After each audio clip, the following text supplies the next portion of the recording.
Pornography industry is a multi-trillion-dollar industry. The point of which, the agenda of which is to make sure every one of you is a consumer of filth in one way or another.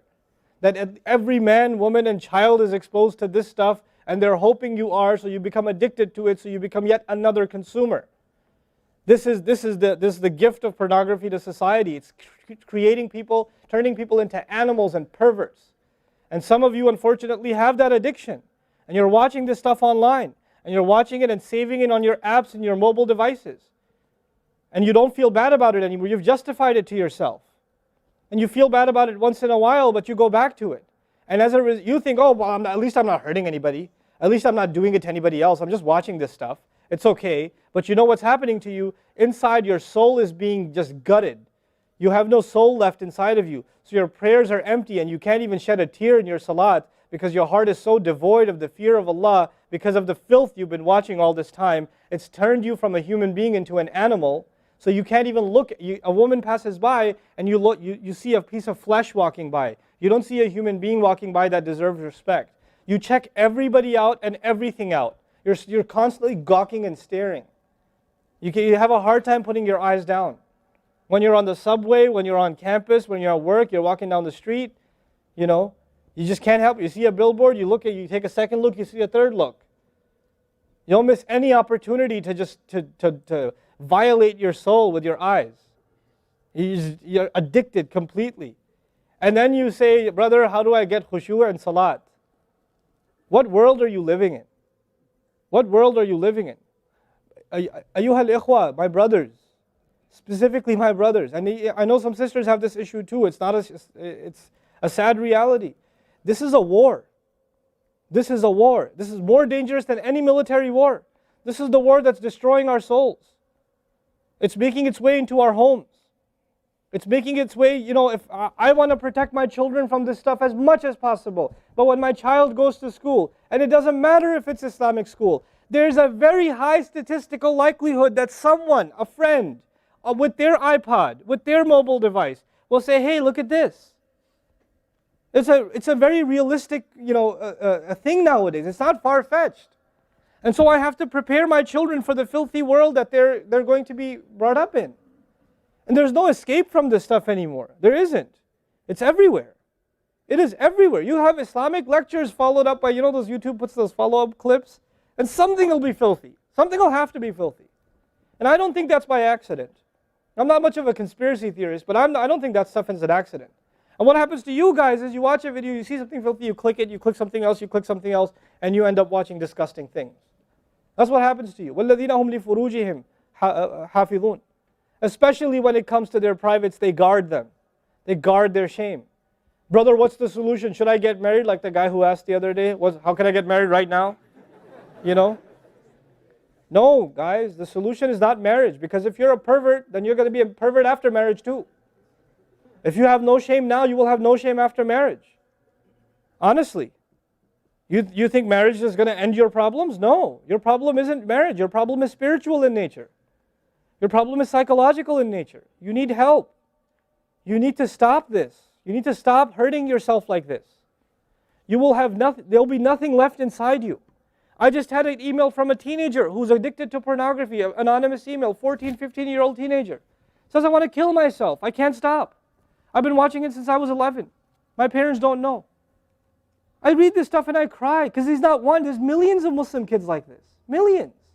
Millions of them. We have to help these people. We have to do whatever we can. And we don't have the trillions of dollars of advertising to counter that. We don't. And it's not realistic for me to say Facebook, YouTube, Twitter, internet, it's all haram. It's not realistic because it's a reality. It's as common as oxygen now. The only thing we can do is have a mature conversation about this and teach our youth to deal with this and navigate this and not fall into it. The elders that are here, stop watching Indian movies, man. Why are you sitting in a lecture talking about salat and the importance of salat and you don't guard your shame? Mother and daughter and husband and wife and sister sitting together watching whatever? God, come on. Stop. وَالَّذِينَ هُمْ لِفُرُوجِهِمْ حَافِظُونَ. They guard their privates. But guarding your privates doesn't mean you don't commit zina. It means everything that leads to the temptation. Everything that leads to it. They watch it, they guard it. They know it's under attack. They know that their shame is under attack. They realize that their weakness is their urges. Those urges that Allah put inside of us, that are so strong. Allah put them there for a reason. He did. And every one of you have them. You don't have to, I don't have to have a dalil for you to have them. I know. The guys that are here. You all suffer that challenge every single day of your life, especially in a city like this one. At least in Texas, we're a little more conservative. Not that much more, but a little more, you know. At least in some towns, they don't allow for filthy billboards and things like that. They actually don't even allow the billboards, you know. But that's changing soon because, you know, capitalism wins in the end, right? But you guys are living in this city where you're exposed to everything and anything. Everything and anything. And you have to really go out of your way to guard yourselves.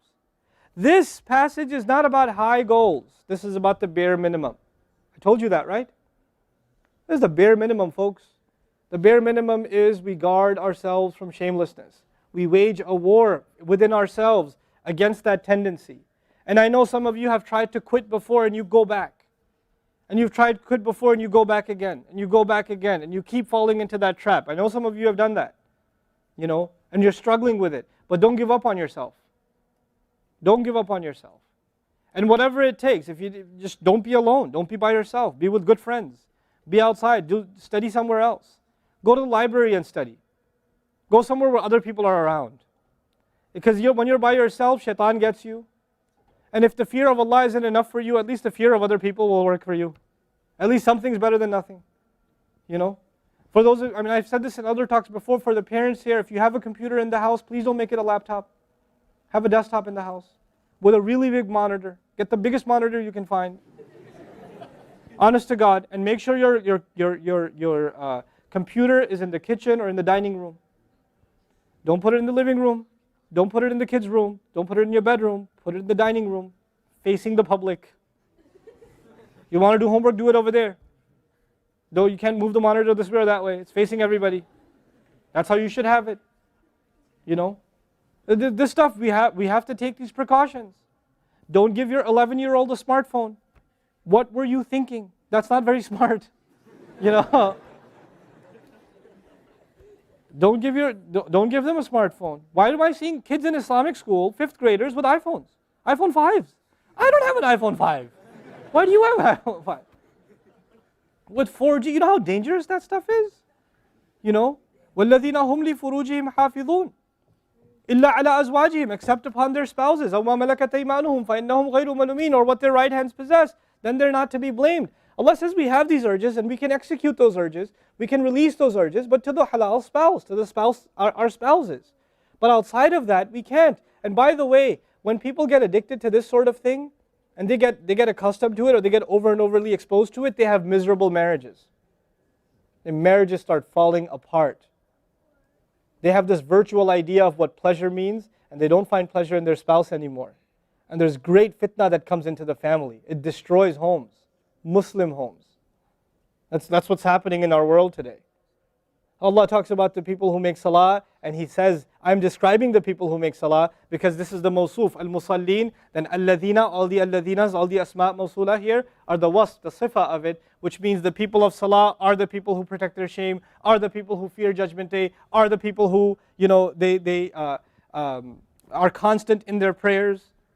These are the people. فَمَنِ ابْتَغَى وَرَاءَ ذَلِكَ فَأُولَٰئِكَ هُمُ الْعَادُونَ.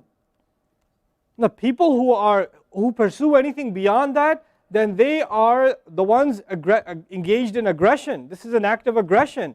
You know when adu is mentioned, or adi, adin from adu, from ada ya'du, right? Al-adun. Al-adawa in Arabic means animosity. Allah says whoever pursues their urges to be fulfilled outside of the halal, outside of the marriage, whoever pursues that, then they are engaged in an act of aggression. The question is, aggression against who? Because when you say enemy, then you have to say enemy of who? If they've become an enemy, who have you become an enemy to? Allah didn't mention a maf'ul bihi, no jar majroor, nothing related to it. You know what that means? They are an enemy to themselves, their family. They become an enemy even to Allah's teaching. You know, these are the kinds of people. The most important asset you and I have is our hearts. And this shamelessness destroys the hearts. It destroys it. The most precious thing you and I have to preserve is our iman. And these filthy images is destroying your iman. They're tearing your iman apart. Don't let it happen to you. Do not let it happen to you. And I can only talk about this. I can't stop you from doing anything. And nobody else can. You will have to police yourself. You will have to control yourself. You'll have to make the decision, is my iman important enough? Is my salat important enough? You know?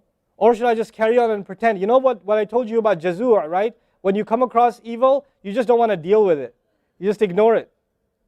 There's a lot of people like that. They hear this stuff and they don't deal with it. They just ignore it. And you're jazur. Then you're not from the musallin. Illa al-musallin. If you don't be from the people of jazur, from the jazureen. Don't be from them. The people who just leave it. They don't even deal with their problem. They run from it. And they cave in every time. And they're reactionary. And that's the beautiful thing about the beginning of this passage. Halua, reactionary. Usually we react to temptation. You react to an image and it leads you to a site, which leads you to something else, which leads you to something else. You're constantly reacting to things.